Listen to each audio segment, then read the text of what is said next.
Good morning. तर आज होता गावाकडचा दुसरा दिवस आणि आज जायचे होते शेतामध्ये शेत बघायला। आता तन्वीला ना शेत बघायचे होते त्यामुळे जायचं होतं, पण मग थोडंसं खत टाकायचं काम होतं, तर म्हटलं चला ते सुद्धा करूया म्हणून मस्त गाडीत खत वगैरे टाकलं आणि सगळे शेतात आलं होतं।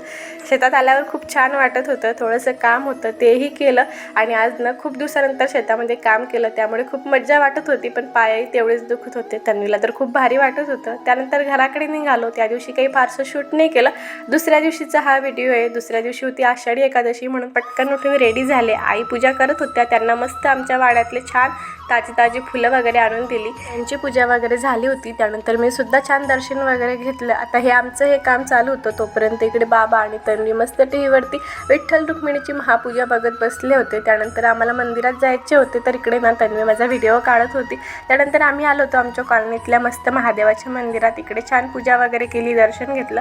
त्यानंतर तेथून आम्ही गेलो होतो विठ्ठल रुक्मिणीच्या मंदिरात। आता इकडे ना जरा खूप जास्त गर्दी होती त्यामुळे मी काही फारसे शूट नाही घेतलं, दर्शन वगैरे घेतलं, घरी आलो। त्यानंतर मस्त संध्याकाळी सगळ्यांसाठी चहा ठेवला, चहा वगैरे घेतला आणि त्यानंतर आम्हाला जायचे होते गजानन महाराजांच्या मंदिरात आरतीसाठी, पण तिकडचं ना काही मला शूट करता आलं नाही, त्यामुळे आजच्या व्हिडिओला ते सेंड करते। आपण भेटू नेक्स्ट व्हिडिओमध्ये, तोपर्यंत बाय।